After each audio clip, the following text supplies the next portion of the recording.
All right. Secondly, let's go on to another one here. Oh, it's got sauces all over the place. If you were to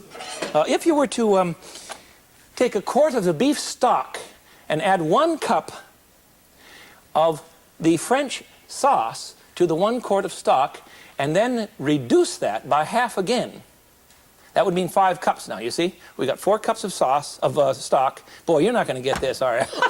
Let me try again. 1 quart of stock goes into the pan, and then you add 1 cup of the sauce that we've already made, the brown sauce, and then reduce that by half. And then at the end, you add, just as it's ready to go, ready to serve, you add 2 tablespoons of dry sherry. You see how little this is? You've reduced this by half. It's about 2.5 cups. 2 tablespoons of dry sherry, and you have something that is called a demi-glaze. A demi-glaze, which means a half glaze, doesn't it? It's a strange name, but this is used for flavoring other sauces. For instance, I have a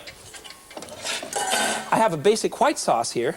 Let me show you what I'm going to do. I can put a bit of demi-glaze, just a spoon, because it's very rich, it's terribly concentrated, into a bit of white sauce, and come up with a very light brown sauce that is so delicious. This has a lot of lemon and butter in it. Let me show you. You know, I can put this on fish, beef stock on fish. Trust me, it's absolutely delicious. And it will make a wonderful meal for you. And the sauce is light. Remember now, sauces should support things, not cover them over.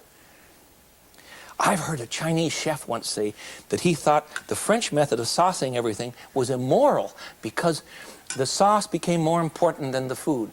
Now, the French, of course, have the reverse theory, but that's a very interesting concept, isn't it? Immoral indeed. What a riot. Let's put out the fish with a sauce on it, made of wine and beef stock and a basic white sauce, which, of course, is cream and a little thickening. All right, now we'll go on further. If you reduce an entire quart, no, 3 quarts. If you reduce 3 quarts of beef soup or beef stock, not the sauce, but the beef stock that we made originally, if you reduce it down to practically nothing, you come up with something.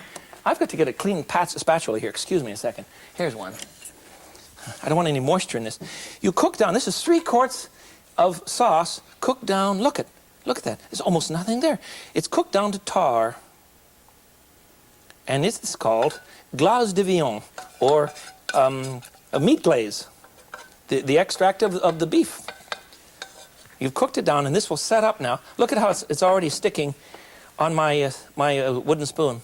You see how that, you can see that it won't even drip. Well, it barely drips. It almost forms a string right away. And this will set up in the refrigerator, and then you can cut it into little cubes. And what you've done is to make your own beef extract cubes. You've seen me do this before if you watched the shows years ago. And I still make this regularly. And it's wonderful if you have a gravy that is kind of poop out, and don't tell me you don't make those. You put a little bit of this glace de viande, keep it in your refrigerator, make little cubes out of it. Just cut these up after this sets up, you see. This will set up like a piece of rubber, and I can cut it into cubes, dust it with cornstarch, and then take one of these cubes and throw it into a sauce when the sauce is flat. Or I have a friend who makes fried eggs for breakfast, and he puts 1 cube of glace de viande, or meat extract glaze, literally, on the top of each fried egg, puts the lid on the pan. No, there's no fat in this. Very little fat. The fat's gone. We've skimmed the fat. The eggs, a little fat. Yes, that's true. But that's all right. Okay, let's do another one.